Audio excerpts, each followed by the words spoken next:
Hey there, baby. Smoker's chugging. Hey, I just wanted to make a quick follow-up video to the video I made the other day with the baby backs, the meatloaf, and the brats. All that food came out fantastic. And it's been really good as leftovers. So anyway, started by the best smoking day that I ever had. My smoker ran phenomenal. It came right up to temperature. It ran solid all throughout the day, except at the very end when I wasn't paying attention and I let my water pan run dry, and my temperature started to skyrocket and then fluctuate. But at that point, the ribs had been on for 6.5 hours. They were probing tender.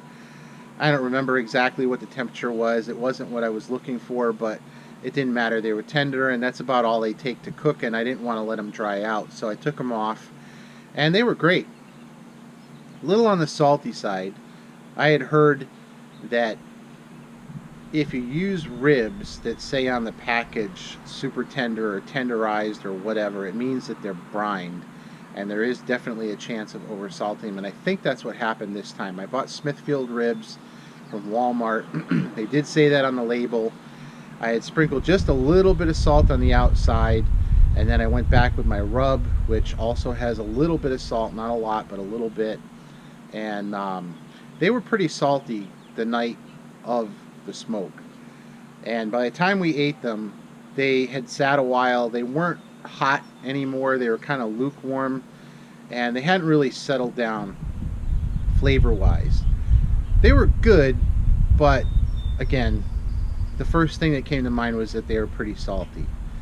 So last night I had them again, and here's what I did. I cut off 3 ribs, which is about all I can eat.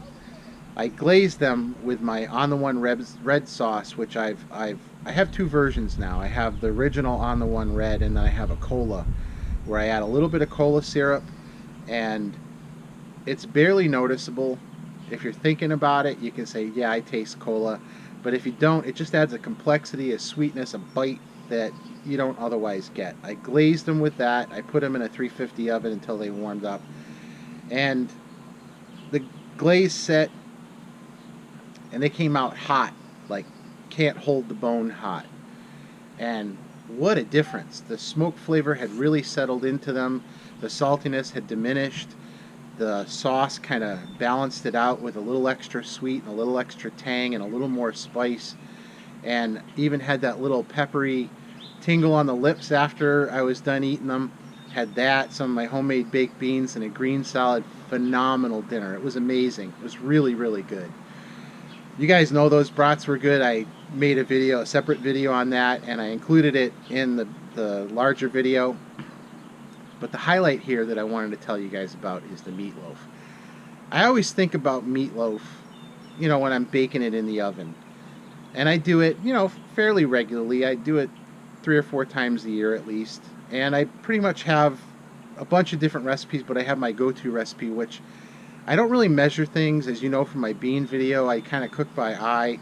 So I'll do the best I can to include the ingredients and approximate measures in the notes of the original video. I'll update that so you have it. At least to give you an idea of what items are in it, and you can adjust the amounts according to your own taste if you want to try that recipe. But definitely, if you're not smoking meatloaf, you need to smoke some meatloaf. It is amazing. It just adds another layer, another amount of complexity to the meatloaf that it doesn't already have, and it's great. I gotta tell you, I've had meatloaf sandwiches now, like 3 or 4 of them in the past couple of days, and every time I open that little Tupperware container and I smell that smoke smell, and it's not overpowering, it's just there, but it's just another layer, and it's lovely. It's really good. I dig it, and I'll definitely be doing more meatloafs on the smoker to come, and I'll definitely be sharing it with people because it's a cost-effective thing. There's no waste, and it's not terribly expensive like a brisket or other items on the smoker tend to be, and it's easy enough to acquire. You can get the meatloaf mix or the components of meatloaf mix at the supermarket.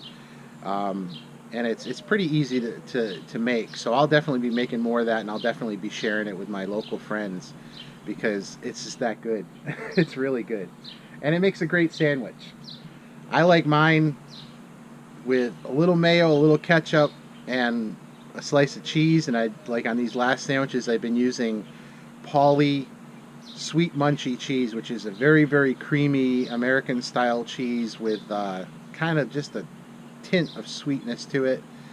Not a lot, but just a little, and it's very creamy and very good. Definitely enhances a sandwich. So definitely do meatloaf on the smoker. All this stuff was phenomenal. I had a great day cooking. I'm looking forward to more days like that now that I've got the old smokehouse dialed in. In future upcoming videos, I'm going to be rolling out a new cooler that I got for my birthday. My lovely girlfriend Amy got me this keg cooler, which she's told me like will keep ice for like 3 or 4 days. So I'm thinking that even if it's hot weather, if it's super hot, I'll bring it inside, but I can put my brine bucket in it with a 20-pound bag of ice, and it'll probably stay cool for the entire 4 or 5 day brine.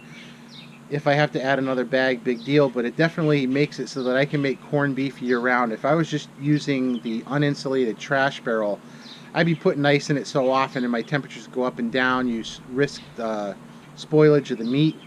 This, I don't think I'll have that problem, whether it's outdoors on the deck or it's indoors in the air conditioning if it's super hot outside. So now I can make my corned beef year round, so that means pastrami year round as well. So I'm pretty happy about that. Also, another change you're going to notice in the video is I'm going to lose my shade tree. This tree behind me here, that's an ash tree, and sadly it's dying. It has the dreaded emerald ash borer beetle infestation. So next week or two we're going to have a friend of mine, Brian, who owns HTS Tree Service, is going to be coming to take this tree down. The upside of that, even though I'm losing my tree, or Amy's tree, a shade tree, is ash is a wood that you can use for smoking. So Brian has agreed to cut the bigger limbs and the trunk for us in, you know, normal size slices that we can split. I have the giant boy to split wood for me, and we're going to make a pile for the smoker and a pile for the fire pit. This wood is very heavy. We've taken trees like this down at work, and the wood is very dense, very heavy wood. I imagine it'll take a long time to cure or to season, so that I probably won't have any ash to cook with until probably this time next year. But it's coming, and I'm hoping to enhance my circle of wood a little bit. Right now I'm cooking with the maple. The maple is what I've always wanted to cook with, and I had the good fortune of getting a tree that a friend took down, and you know, having about a cord of it. So I've been using that. But I also like to mix woods, and I have used white oak successfully. I've used white oak mixed with maple. Now I'll have ash, and I just need to get myself some white oak, and hopefully you'll be seeing videos that I use all three of those woods, maybe not together, but mixed in different proportions or by themselves, but that's upcoming. Thank you guys for watching. Don't forget to share this with your friends on Facebook. Go to my Facebook page, Smokers Chuggin', or this YouTube channel, Smokers Chuggin'. Give me a like. Please subscribe so that I can get my viewership up. Feel free to share these videos everywhere. Stay safe, stay well, and God bless everybody. Smokers Chuggin'.